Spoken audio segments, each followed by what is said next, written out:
We're living in a digital world, but only 0.3% of professionals know how to program, how to code. How can we keep going with only 0.3% doing the development work to create everything that the other 99.7% of professionals will need to use in their work?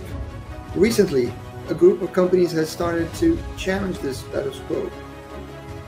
These companies are building what have become known as no-code solutions, or no-code tools that allow non-technical people to create digital products. In this series of videos, we're going to talk to some of the people behind these companies. These are some of the movers and the shakers that are helping to push forward the no-code movement. Oi, pessoal. Eu sou Maurício Longo, esse aqui comigo é o Alexandre Strack. A gente está aqui com vocês para mais um programa de comentários a respeito da série No Code Movers and Shakers. Dessa vez a gente vai comentar o 5º episódio da série, que é uma entrevista com o Mark Piller, fundador e CEO da Backendless. A Backendless é uma empresa cujo nome já sugere, né, sempre foi focada muito na parte de back-end, a parte que roda em servidores de uma aplicação, de um site, mas que recentemente introduziu uma parte de desenho visual de interfaces na sua oferta. Durante a parte inicial da nossa conversa, então, nós perguntamos a ele se essa introdução sinalizava uma mudança de direção na companhia, mais em direção às pessoas não técnicas, porque pelo fato deles fornecerem serviços de back-end, né, para essa parte de retaguarda das aplicações, eles sempre focaram mais os desenvolvedores que criam a parte de front-end, né, que é a parte que acontece na sua máquina, seu telefone, né, de uma aplicação. E aí o Mark respondeu que, desde o momento que ele criou a companhia, ele sempre teve essa visão de poder ter uma solução que fosse de ponta a ponta, permitir você, de uma forma visual, criar uma aplicação escalável, né?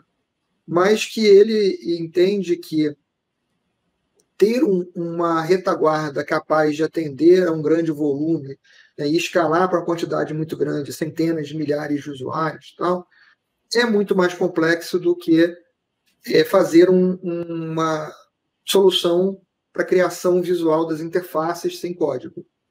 E que então eles focaram sempre nessa parte de retaguarda até o momento em que eles tinham confiança de que eles tinham uma solução desenvolvida que era robusto bastante para conseguir escalar uma quantidade de usuários. Eles já desenvolveram em cima da plataforma deles soluções para clientes de vários tipos.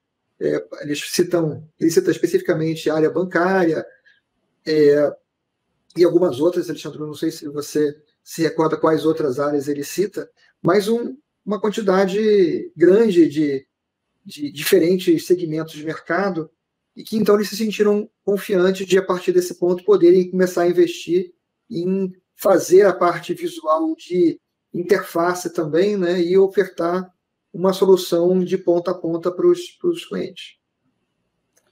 Eu não me lembro exatamente quais foram os exemplos que ele citou financeiro, acho que ele citou seguros também, se eu não me engano, mas ele falou claramente de ter criado um produto que permita você lidar com a parte mais complexa de uma solução, porque ele deixou muito claro, algo que depois a gente desenvolve ao longo da conversa, que ele entende que é muito mais difícil você criar uma estrutura que é aquilo que você não vê no seu aplicativo, que é o que está rodando por trás da interface, né, que está rodando nos servidores, que é onde você tem a lógica, a integração, a possibilidade de você fazer o seu aplicativo crescer, ou seja, a questão da escalabilidade. Ou seja, é muito mais difícil você criar isso de uma forma simples, né, e que ao mesmo tempo seja robusta, e por isso eles se focaram nisso no início. E aí eles então fizeram um produto que ajudava um público mais técnico a ter facilidade de resolver esse problema.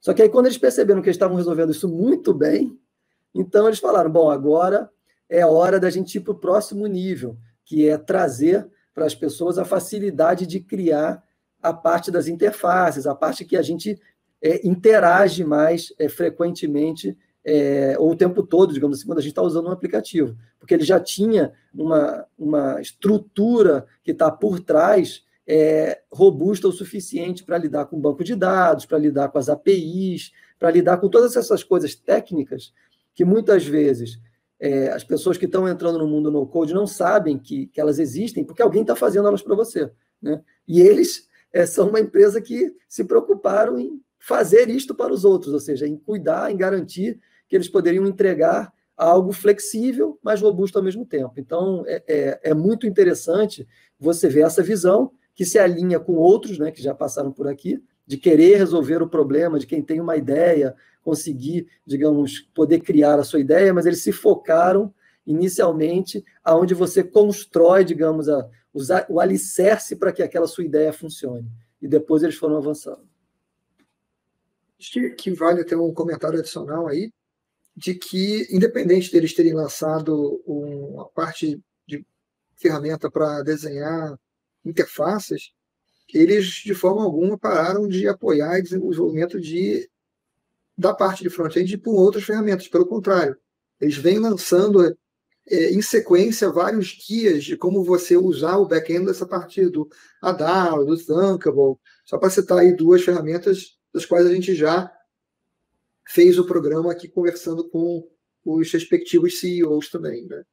Então, eles simplesmente aumentaram a oferta deles, mas continuam ofertando uma solução que integra com essas outras plataformas.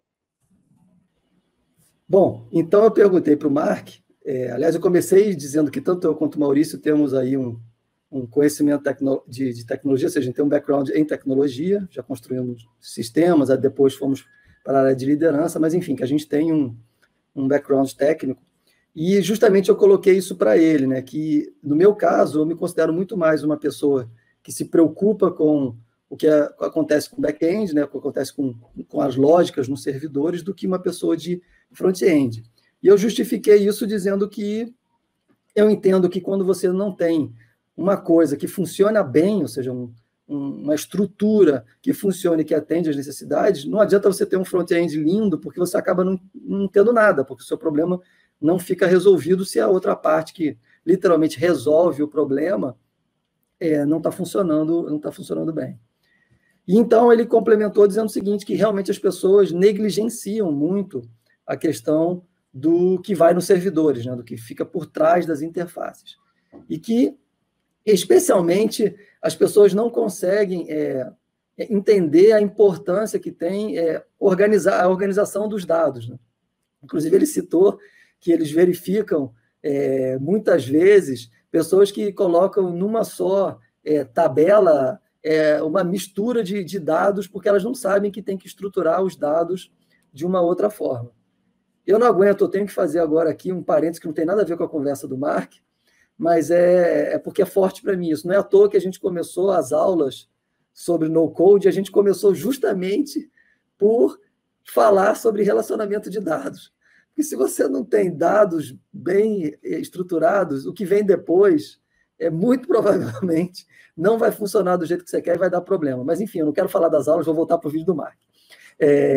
Então, ele complementa dizendo que agora, com esse movimento no-code, isso é ainda mais visível, né? Que você dá facilidade para as pessoas construírem os aplicativos, construírem aquilo que elas desejam, mas elas não têm, e nem é esse o objetivo, obviamente, do movimento no-code, um skill, né? Um conhecimento sobre como que estrutura dados e a importância que isso tem no resto do funcionamento do seu aplicativo.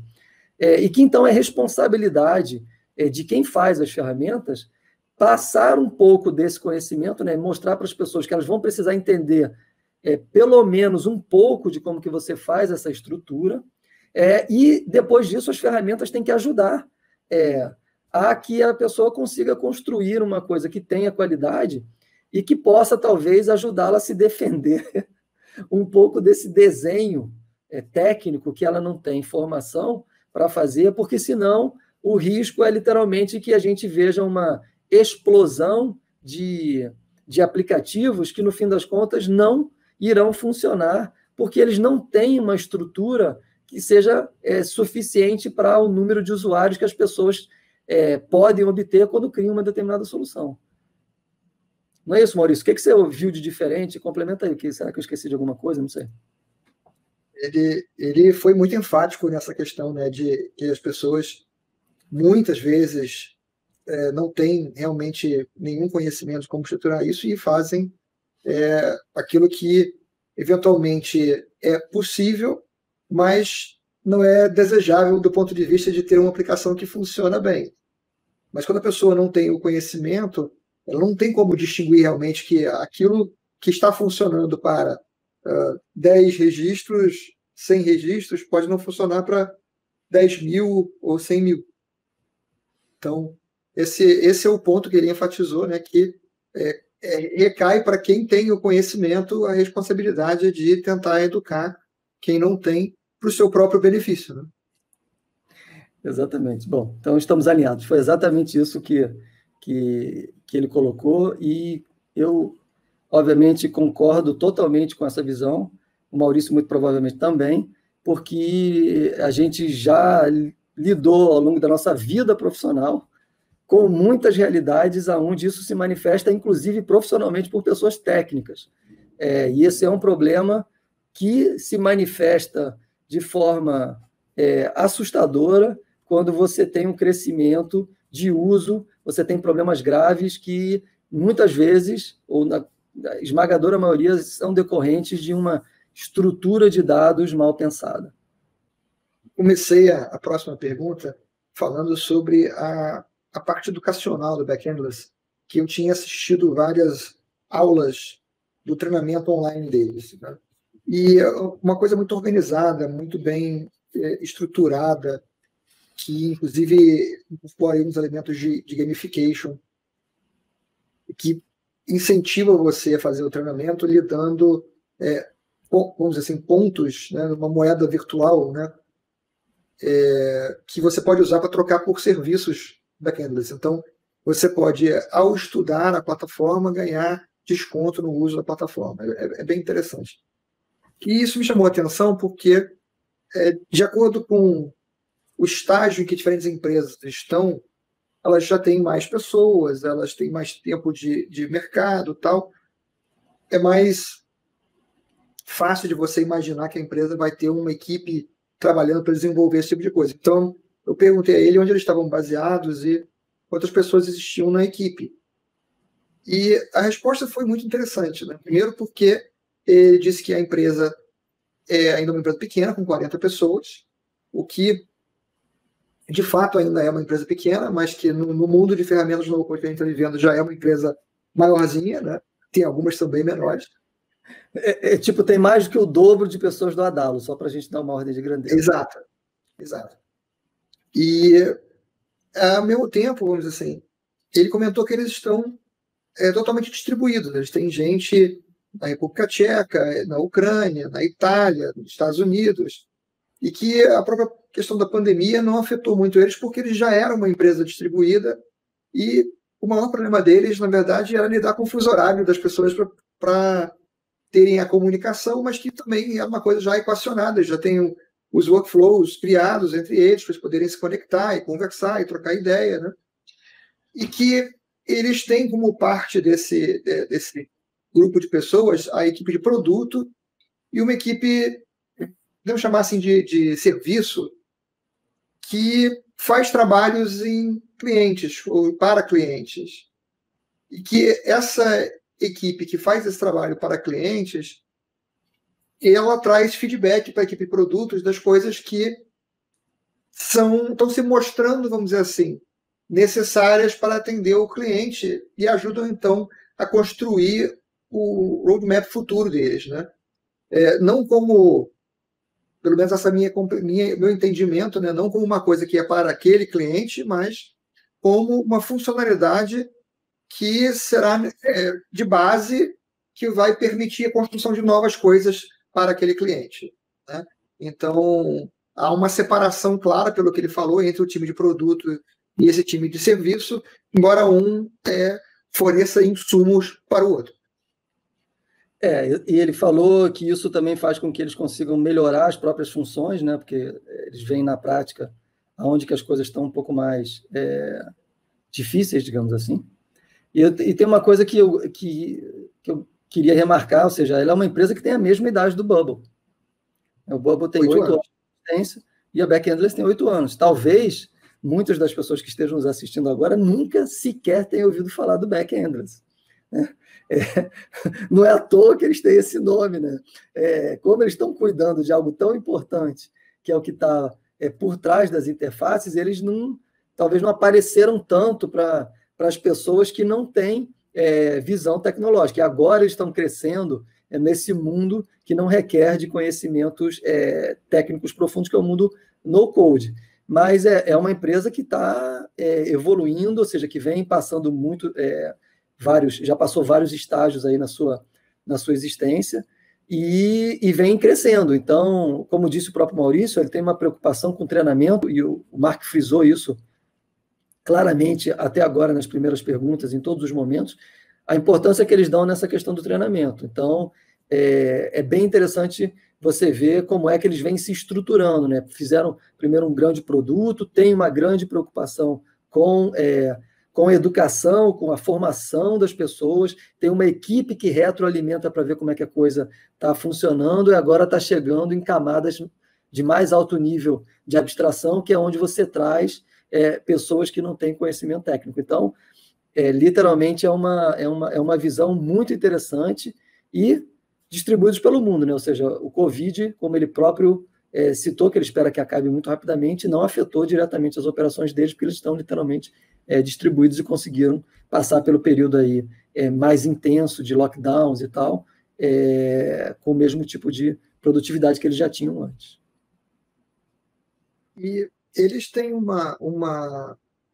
aí só o comentário, né? Embora eles tenham essa idade já avançada, né, para esse grupo de empresas, eles têm uma forma de precificação muito interessante, né, em que é diretamente ligada ao seu consumo de recursos, e você tem, de fato, pagamento quase insignificante quando você está na fase de desenvolvimento da aplicação, os primeiros momentos de uso da sua aplicação, tal. Se a sua demanda é baixa, o seu custo operacional é também muito baixo. Bem interessante. Bom, então eu perguntei para o Mark, já que eles estão há 8 anos já no mercado, e ele já falou de algumas das ideias que eles têm, que eles tiveram para o Back Endless, eu perguntei, tá bom, mas como que a empresa nasceu lá 8 anos atrás? Qual foi a ideia, né? Por que você resolveu criar uma empresa? O que te motivou a fazer isso? E por que o nome Back Endless? Então, ele explicou que lá atrás, quando ele começou, desde o primeiro dia, ele começou com uma outra empresa que tinha outro nome, aonde ele criou um produto, né, que era um produto voltado para integrações, era como se fosse um Integration Hub, onde você tinha que baixar aquele produto para o seu computador, e ali você conseguia gerar integrações entre diversas tecnologias, Java, Flex, Flash e outras tecnologias mais. E que isso foi funcionando muito bem, só que ele percebeu que as duas grandes tecnologias que mantinham o produto dele funcionando eram Flex e Flash. E o mundo, Steve Jobs vinha abocanhando o mundo com a sua forma de enxergar o mundo e seus produtos e seus lançamentos, e obviamente que quando Steve Jobs disse que não ia colocar Flash dentro dos seus produtos, não ia permitir, automaticamente ele olhou para frente e ele falou, pô, muito bem, eu tenho um produto que performa bem, mas que as tecnologias que estão crescendo não vão permitir o uso dessas tecnologias, então eu vou decair até o momento que eu vou chegar no zero, vou deixar de existir enquanto empresa. Então, ele falou, apesar de estar performando bem, do produto ser bom, de quem usar está satisfeito e está conseguindo realizar o que precisa, isso não teria longevidade. Então, ele pensou, o que a gente pode fazer? Pegar esse produto e levar ele para a nuvem.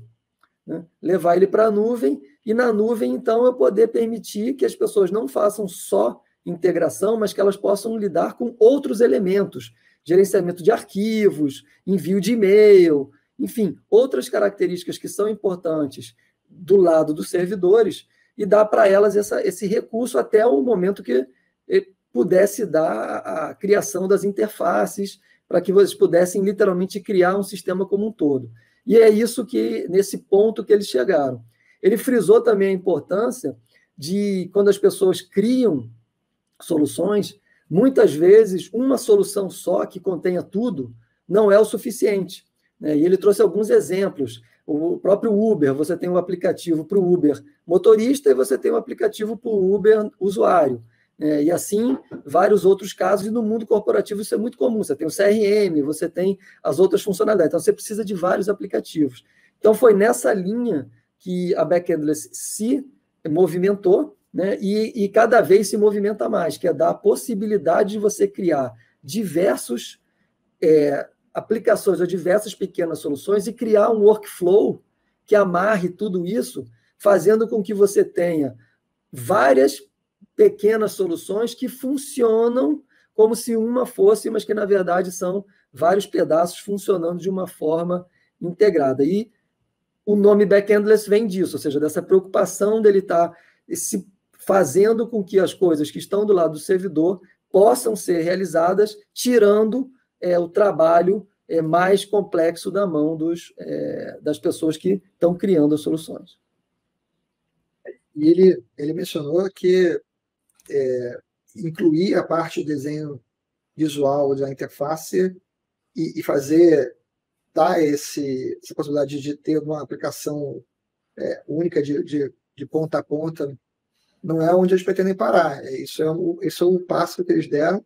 Acho que virão mais nessa direção de permitir você criar aplicações de forma mais facilitada e escaláveis sempre.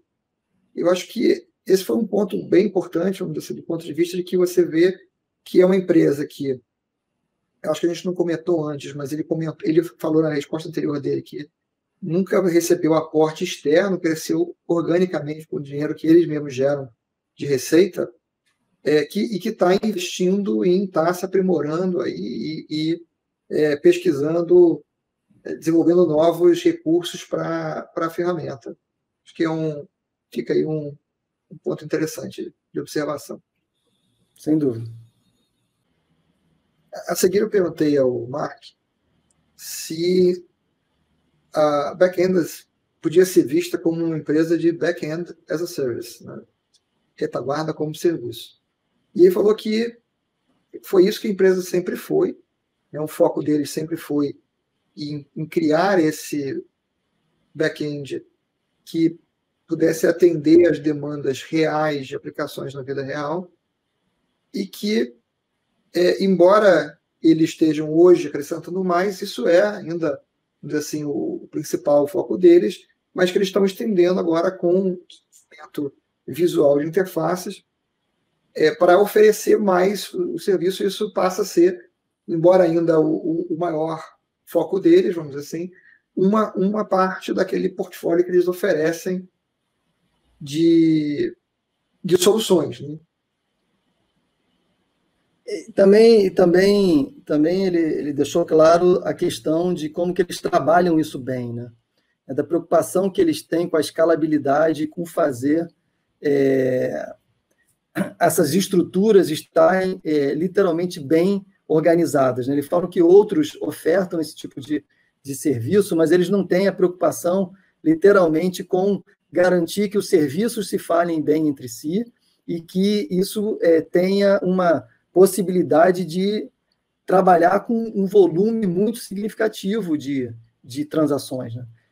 Isso faz todo sentido, porque como eles começaram criando uma ferramenta voltada para pessoas mais técnicas, eles foram aprendendo esses detalhes até que eles foram criando essas camadas mais elevadas, onde hoje pessoas que não são técnicas conseguem utilizar. Mas o que é muito importante é o fato de que ele tem estruturas por trás que garantem essa robustez. Não é à toa que ele está suportando transações bancárias e outro tipo de negócios que exigem volumes significativos de transações através do produto deles, né? Então, isso demonstra a maturidade e a robustez do que eles conseguiram criar.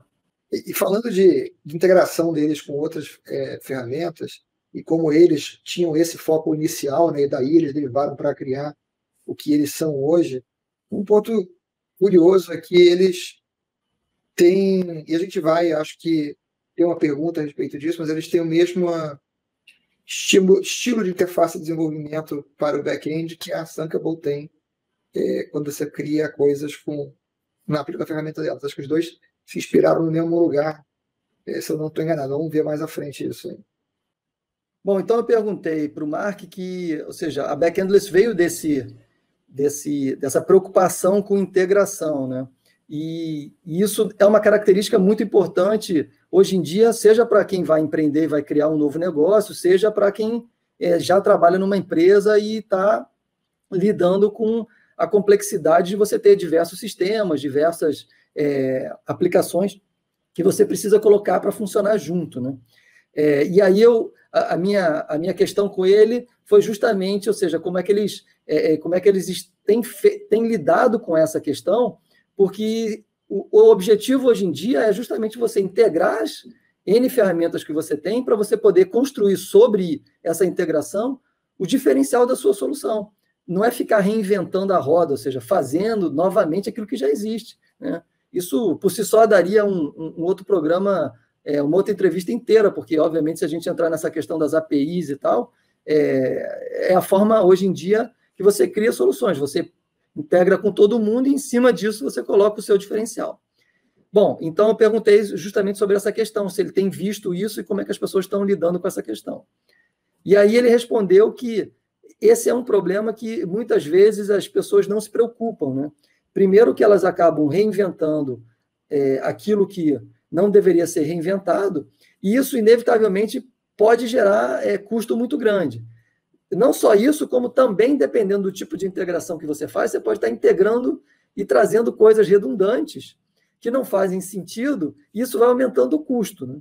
Inclusive, ele cita o exemplo deles, quando eles migraram para a infraestrutura da Amazon, que eles se depararam com um aumento de custo significativo, porque, ou seja, estavam fazendo uso das estruturas e tal de uma forma que não era a melhor, e, obviamente, cada recurso que você usa é tarifado, então você precisa ter essa visão, né? Então, assim, você precisa ter a visão daquilo que você quer construir, do que você vai montar, né? Como é que você vai estruturar isso, com o que você vai se conectar, o que você vai pegar de dados para você poder montar em cima do que você já está integrando, e uma preocupação de quanto isso vai custar.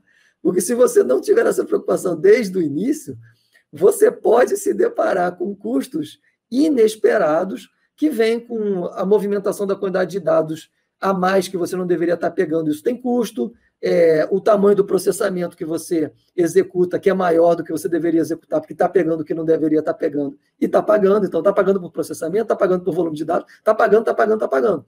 Então, é muito importante que você tenha essa preocupação com o que você está fazendo. Eu me contive num outro ponto do comentário, mas não vou me conter dessa vez, que eu já vi na prática esse caso em que uma pessoa, para botar na tela aquela bolinha vermelha que a gente vê no telefone, que tem uma chamada, que tem uma mensagem, né, o númerozinho das mensagens, fazia mais de 1.700 consultas ao banco de dados, para botar uma bolinha vermelha. Numa tela que você vê como se fosse o telefone, você pode ter várias bolinhas vermelhas, então são 1.700 vezes tantos quantos são os ícones que precisam ter bolinha vermelha. E aí você imagina isso com cada usuário que entrava para ver a sua aplicação e, ao mesmo tempo, executando milhares e milhares e milhares de consultas só para ver as bolinhas vermelhas aparecerem na tela.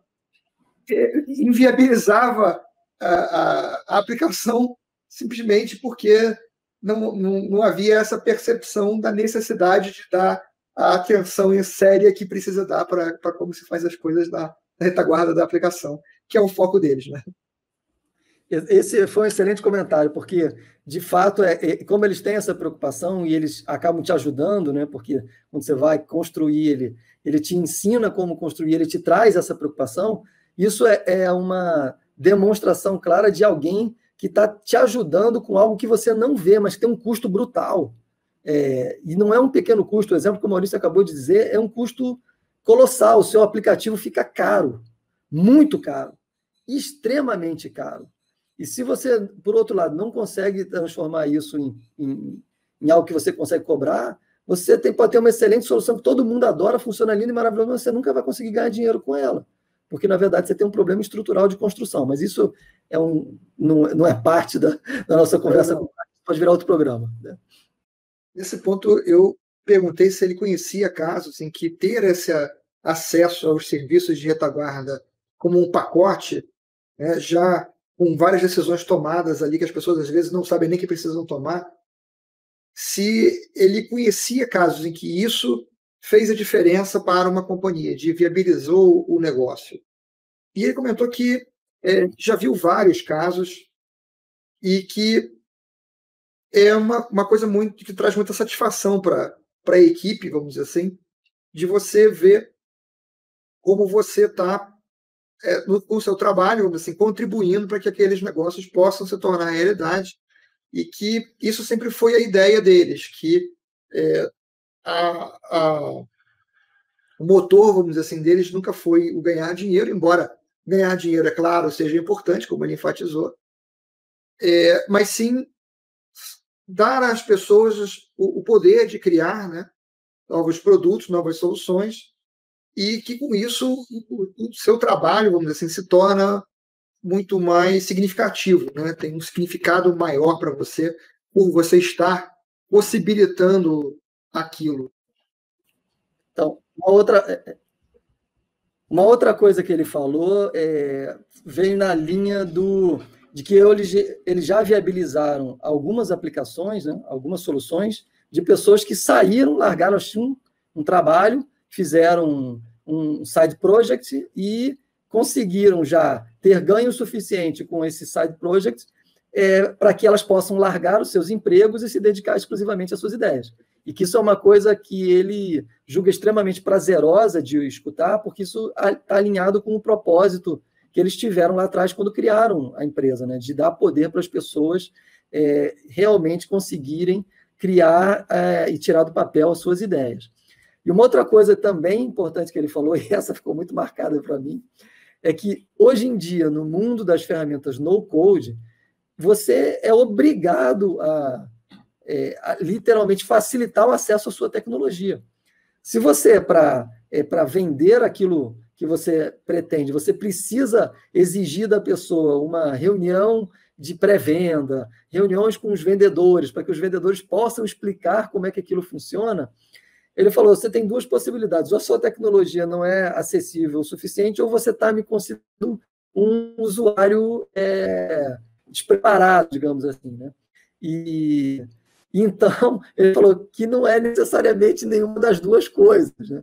E que ele, pessoalmente, não gosta de ter que passar por vendedores para poder ter acesso ao uso de uma determinada tecnologia. O que, de fato, está muito alinhado com uma pergunta que provavelmente eu vou fazer agora, talvez em seguida, eu não sei se é justamente a próxima ou alguma mais para frente, sobre a importância de você, se vale a pena você ser um programador cidadão, né? Se vale a pena você ser um no-coder. E isso, para mim, está muito alinhado com o que ele acabou de responder, com a facilidade de você conseguir lidar com as tecnologias que são ofertadas hoje por aqueles que criam as ferramentas. Bom, então eu perguntei para o Mark sobre como que ele estava vendo a importância, né, e a velocidade de adesão de no-code e low-code nos próximos 2 a 3 anos, principalmente porque há um crescimento absurdo da demanda pela criação de produtos digitais, através dos projetos de transformação digital, digitalização, enfim, e que não há mão de obra suficiente para dar conta do tamanho dessa demanda, e que low-code e no-code parecem ser uma solução que vão estar aí por muito tempo, né? Como é que ele via isso em termos de 2 ou 3 anos? Bom, de cara ele respondeu que eu estava só arranhando a superfície do problema, porque existem várias outras questões que estão ligadas não só à questão da demanda, como a questão da produtividade e do fato de você poder estar competindo no mercado, né? Aí ele trouxe exemplos, literalmente, de desenvolvimento de aplicações mobile, né? Aplicações para smartphone, onde você pode ter um tempo médio que vai aí de 3 meses a 1 ano para você fazer um aplicativo funcionar para aquilo que para aquela ideia que você tem. E o que ele diz você não tem esse tempo, né? As empresas não têm esse tempo para ficar esperando esse aplicativo nascer, para quando esse aplicativo nascer, o mundo já ter mudado, os competidores já estarem agindo de outra forma e a própria solução que você está querendo criar já não faça mais sentido, né? A evolução é muito mais rápida, né? Ele cita ferramentas, basicamente, que se usam para criar aplicativos mobile, que são 2 ou 3, e aí ele diz, essas próprias ferramentas estão buscando formas de colocar novas capacidades para que você possa criar os aplicativos sem ter, literalmente, que escrever código, né? Ou seja, de forma visual, no code. E que a partir do momento que essas ferramentas façam isso, os próprios grandes fornecedores, Google, Apple, Microsoft, vão começar a entrar nesse jogo, porque, obviamente, eles entendem que isso precisa ser feito. Na minha visão, eles já entraram no jogo, né? Não é que eles entrarão, eles já entraram, mas a resposta do Mike eles entrarão. E que a partir desse momento, quando você olha para além desse período de 2 ou 3 anos, todos os outros fornecedores, inclusive o que ele dinossauros, SAP, Salesforce, terão uma camada no-code para permitir que você consiga criar em cima das próprias ferramentas que ele já tem. E aqui eu queria fazer um parênteses, porque nós conversamos com o Mike há algum tempo antes da notícia que saiu, se eu não me engano, semana passada, um pouquinho antes, que a SAP já lançou um conjunto de ferramentas no-code para dar para as pessoas, para os desenvolvedores cidadãos, a capacidade de você criar soluções em cima da plataforma da SAP. Essa é uma notícia que está lá dentro do BinoCoder. Mas, enfim, então, ou seja, a visão dele é que não tem para onde você fugir. Você precisar de ter camadas de soluções visuais para permitir que qualquer pessoa consiga construir a partir da sua tecnologia, e que isso vai ser uma coisa absolutamente normal quando você olhar para os próximos anos em termos de médio e longo prazo. Como você falou, a Microsoft tem toda a linha do Power Apps dela já, né? A Amazon tem uma linha, também uma ferramenta nova agora, que é o Honeycode. A Salesforce tem uma vertente de desenvolvimento aí já bem antiga, que ela vem subindo o nível de abstração também que pode ser utilizado. Então, tem já grande aí essas empresas acontecendo já hoje. O Google também, né? O Google tem algumas ferramentas, comprou no início desse ano a AppSheet, lançou o Google Tables, aí que ainda não está totalmente disponível no mundo inteiro, mas já está lançado e já tem várias aplicações ou uso, né, acontecendo nos Estados Unidos. Enfim, a resposta dele está totalmente alinhada com tudo que nós, inclusive, acreditamos, e eu acho que isso não aí é a opinião minha, não é no médio e no longo prazo, é no curtíssimo prazo, porque ela já está acontecendo, e em se tratando de 2 ou 3 anos, isso evolui absurdamente rápido, né? Então, eu diria que em 2 ou 3 anos, quem não é uma oferta de algo no code já está fora. Uma pergunta que eu não cheguei a fazer quando conversei com o Arun da Bankable, eu fiz para o Mark, foi se ele se inspirou em uma ferramenta anterior. Eu não conseguia me lembrar o nome, e na hora ele me sugeriu Blockly, e a gente lembrou juntos aqui, eu e o Alexandre, que era Scratch. Nós tínhamos conversado sobre isso antes, né? E ele comentou que achava que a origem dos dois era a mesma, né? Que foi um trabalho de desenvolvimento feito no MIT, e é fato, porque na verdade eu não perguntei na entrevista, mas acabei conversando sobre isso com o Arun depois, e ele trabalhou nesse projeto no MIT, né? E que permite a você ter o editor visual de código na forma de pequenos blocos que se encaixam uns nos outros e que hoje é mantido pelo Google. Então, existe uma espécie de biblioteca, um framework para você integrar esse tipo de desenho de lógica dentro de aplicações, hoje com o nome de Blockly, de fato, mantido pelo Google e que é o que a Backendless usa na solução dela. Então, é curioso aí que, de fato, a inspiração, não só a inspiração, mas o próprio código é da mesma origem, vamos dizer assim, que o que ele está na Thunderbird hoje. É bem interessante saber disso, porque o Scratch ele é muito utilizado em escolas, né, para ensinar um pouco de lógica, e como é que você cria, como é que você passa a entender, como é que se estrutura um programa, literalmente, como é que você resolve um problema através do computador, como é que você cria uma lógica, né?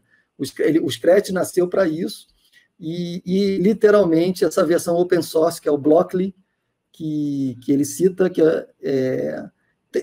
está começando a aparecer em várias ferramentas, né? Nesse caso, a gente sabe do Funkable e também do Backendless utilizando essa mesma forma de construção, que é bem bacana, porque literalmente é uma forma de você conseguir trabalhar com um nível de abstração alto, porque você arrasta blocos, né, para montar a lógica, ao mesmo tempo você acaba treinando o indivíduo num pensamento lógico, né, porque você consegue ver a estrutura do código sendo montada, apesar de você não estar escrevendo o código, né? Você está fazendo tudo visualmente.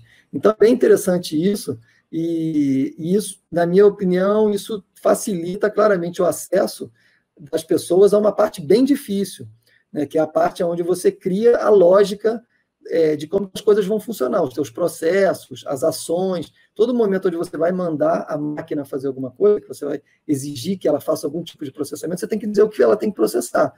Né, e utilizar esse mecanismo que, digamos assim, muitas escolas no mundo inteiro já têm utilizado, vai aproximar ainda mais essa geração de pessoas que já vêm tendo isso na escola com as ferramentas no code. Então, é um jeito de você acelerar, de certa forma, o uso desse tipo de ferramentas. É muito legal isso daí. Então, eu cheguei para o Mark e perguntei se alguém perguntasse a ele: vale a pena, hoje em dia, ser um no-coder, né? Ser um programador cidadão? E a resposta dele foi: eu acho que vale a pena você entender como que você pode construir software, construir produtos digitais. Né? Seja através de código, ou seja através de no-code, ou seja, sem escrever código, ele enfatizou a importância de você pensar logicamente, né? Pensar em como que você organiza a sua ideia, ou seja, como é que você estrutura para que aquilo seja resolvido pelo computador, pelas máquinas. E pensar dessa forma algorítmica é muito importante. Se você está disposto a fazer isso, o meio que você vai escolher, seja código, seja não código, é uma questão muito mais do tipo de envolvimento e do tipo de profissional que você quer ser. E aí ele frisou a importância de você se preocupar com as coisas básicas, né? Que é como é que os dados são estruturados, quais são as melhores estruturas para lidar com os dados, como é que você faz para trocar mensagens entre os diferentes sistemas, que apesar de serem características, digamos, que muitas vezes são olhadas apenas por pessoas técnicas, o que ele diz é que se você entender de como isso funciona, mesmo você não querendo ser um técnico especialista nisso, isso vai diferenciar aquilo que você constrói em termos de qualidade. Ele falou porque os bons profissionais vão conseguir construir, mesmo sem código, soluções robustas o suficiente para poder atender às necessidades. E aqueles que não entendem o que estão fazendo vão ser pessoas que simplesmente sabem usar as ferramentas e colocar as coisas na tela, mas que, no fim das contas, as soluções que elas vão criar não vão atender nem mesmo para resolver as ideias que elas têm. Então, eu achei muito interessante essa visão dele, e é claro que algumas questões dessas são mais simples das pessoas conseguirem entender, eu acho que as ferramentas vêm ajudando, outras literalmente são bastante mais complexas e requerem uma dedicação um pouco maior. Mas para quem quer criar um produto digital, um software, não são conhecimentos de extrema dificuldade. O mais importante é que você consiga estruturar bem a sua ideia e entender como é que você vai montar um algoritmo para que aquilo, de fato, consiga resolver o que você pretende. E essa foi nossa conversa com o Mark Piller, CEO e fundador da Backendless.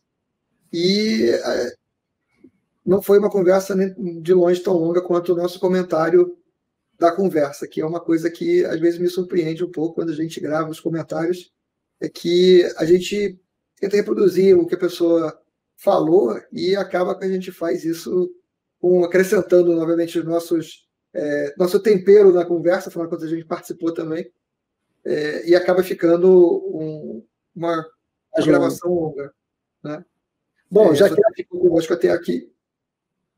Eu já quero deixar claro que em alguns momentos eu falei o nome do Mark errado, eu chamei o Mark de Mike, então o nome é Mark Piller, e se ao longo aqui do vídeo você encontrar eu falando errado, eu já estou corrigindo aqui no fim. Se a gente fica aqui hoje com esse vídeo, a gente se vê no próximo da série No Code Movers and Shakers, no próximo comentário, e procure por mais informações sobre novos vídeos ou no canal Mundo Exponencial ou na comunidade Binocoder em web.binocoder.com.